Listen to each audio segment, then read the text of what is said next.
Friends, இந்த பப்ளிக்கா பொரியல் பாருங்களா, பார்க்கவே எவ்வளோ ஒரு சூப்பராக இருக்குது. டேஸ்ட்டும் அந்த அளவுக்கு சூப்பராக இருக்கும். இன்றைக்கி ஹெல்த்தியான நம்ம சூப்பரான பப்ளிக்கா பொரியல் தான் பண்ண போகிறோம். வாங்க எப்படி செய்யலாம்னு பார்க்கலாமா? Hi friends, welcome to Kerala சமையல். கேரளா சமையலில் பப்ளிக்கா பொரியல் தான் பண்ண போகிறோம். வாங்க எப்படி செய்யலாம்னு பார்க்கலாம். நான் 1 கிலோ வரும் பப்ளிக்காய் தான் எடுத்துருக்கேன். இதை வச்சு நம்ம இன்றைக்கி ஹெல்த்தியான ஒரு பொரியல் தான் பண்ண போகிறோம். இந்த இருக்குது பார்த்தீங்களா, அந்த பப்ளிக்காயை இந்த இருக்குது பாருங்கள். இந்த முன்னாடி இருக்கிறத கட் பண்ணிக்கோங்க. கட் பண்ணிவிட்டு இந்த இருக்குது பாருங்கள், இந்த தோலெல்லாம் மேலே இருக்கிற தோலெல்லாம் கட் பண்ணிவிட்டு எடுத்துக்கோங்க. நீங்கள் பப்ளிக்காய் எடுக்கும்போது நல்லா விளைஞ்ச காயாக எடுக்கணும். அப்போ தான் பொரியல் பண்ணுறதுக்கு இன்னும் நல்லா டேஸ்ட்டை கொடுக்கும். இங்கே பாருங்கள், இப்போ எந்தளவுக்கு நல்லா விளைஞ்சிருக்கு பார்த்தீங்களா. இப்போ இந்த தோலெல்லாம் கட் பண்ணிவிட்டு எடுத்துக்கோங்க. நம்ம இருக்கிற பப்ளிக்காயெல்லாம் பார்த்தீங்களா, மேலே இருக்கிற தோலெல்லாம் கட் பண்ணிவிட்டு இந்த உள்ளே இருக்கிற பார்த்தீங்களா, இந்த விதையெல்லாம் நீக்கிட்டு கட் பண்ணி எடுத்து வச்சுருக்கேன். இப்போ இது நல்லா கழுவி தான் எடுத்துகிட்டு வந்திருக்கேன். இப்போ இதெல்லாம் தண்ணி வடிகட்டிக்கோங்க. வடிகட்டிட்டு இதுலேருந்து ஒரு காய் எடுத்துக்கோங்க. கீழே ஒரு பாத்திரம் வச்சுக்கோங்க.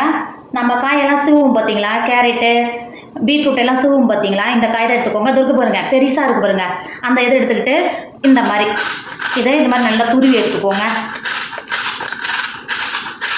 இது இப்போ எப்படி விழுது பார்த்தீங்களா, நல்லா நீட்டாக பூ போல் விழுது பார்த்தீங்களா. இந்த மாதிரி இருக்கிற பப்ளிக்காயெல்லாம் இதே மாதிரி நல்லா துருவி எடுத்துக்கோங்க. இந்த மாதிரி துருவிங்கனால ஈஸியாக உங்களுக்கு துருவு வந்துடும், கஷ்டமாக இருக்காது. இந்த மாதிரி இருக்கிறதெல்லாம் இது மாதிரி துருவி எடுத்துக்கோங்க. இப்போ பாருங்கள், இருக்கிற பப்ளிக்காயெல்லாம் நல்லா துருவி எடுத்துட்டாங்க பார்த்தீங்களா. எந்த அளவுக்கு நல்லா பூ போல் இருக்குது பாருங்கள். இங்கே பாருங்கள், இந்த மாதிரி துருவி பண்ணும்போது சட்டுன்னு வெந்துடும். இப்போது ஒரு மண்சட்டி வச்சுக்கோங்க. நம்ம துருவி எடுத்து வச்சுருக்கோம்ல பப்ளிக்காயை மண்சட்டியில் சேர்த்துக்கோங்க. நான் இன்றைக்கி இந்த பொரியலை மண்சட்டியில் தான் பண்ண போகிறேன். அதால் தான் இந்த பாத்திரத்தில் மாற்றி கொடுத்துக்கோங்க. பப்ளிக்காய் சேர்த்து கொடுத்துட்டு 1 டேபிள் ஸ்பூன் உப்பு சேர்த்துக்கோங்க. பப்ளிக்காயில் சீக்கிரமாக உப்பு பிடிக்கும், அதனால் பார்த்து சேர்த்துக்கோங்க. சேர்த்துட்டு உப்பு எல்லாம் எடுத்து படுற மாதிரி நல்லா கலந்து கொடுத்துக்கோங்க.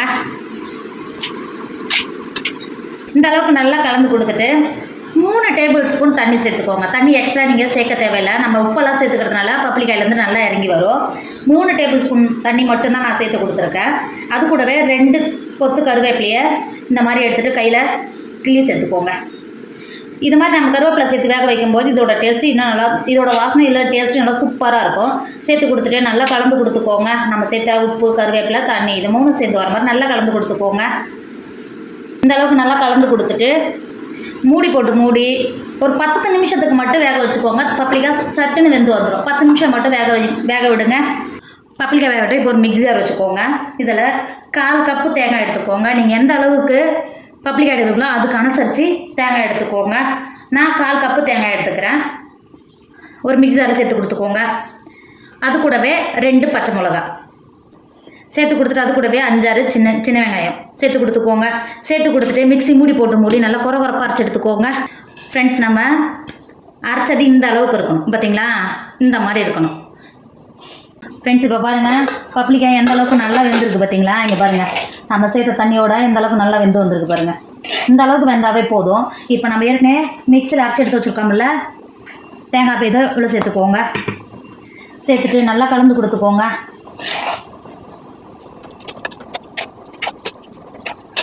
தேங்காயை சேர்த்து கொடுத்துட்டு மூடி ஒரு 5 நிமிஷம் மட்டும் தேங்காய் பச்சை வாசனை போகிறது மட்டும் வேக வச்சுக்கோங்க.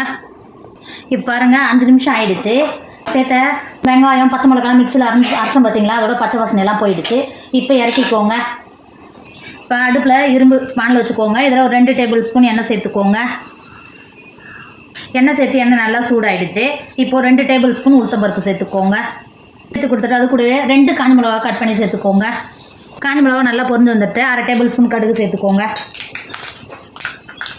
கடுகு சேர்த்து கடுகு நல்லா பொரிஞ்சு வந்துருச்சு. 2 கொத்து கருவேப்பிலை சேர்த்துக்கோங்க. இப்போ நம்ம பப்ளிக்காய் பொரியல் மாற்றி வச்சுருக்கோம்ல, நம்ம தாளித்ததை பப்ளிக்காய் பொரியல் கூட சேர்த்துக்கோங்க. தாளித்ததை சேர்த்து கொடுத்துட்டு நல்லா கலந்து கொடுத்துக்கோங்க.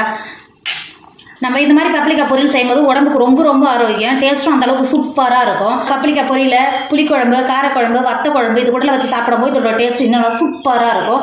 டேஸ்ட் அந்தளவுக்கு சூப்பராக இருக்கும். கண்டிப்பாக நீங்களும் ட்ரை பண்ணுங்கள். என்னோட வீடியோ உங்களுக்கு பிடிச்சிருந்தா உங்கள் ஃப்ரெண்டு, உங்கள் ஃபேமிலிக்கு ஷேர் பண்ணுங்கள். மறக்காமல் கேரளா சமையல் சப்ஸ்கிரைப் பண்ணிக்கோங்க. தேங்க்யூ.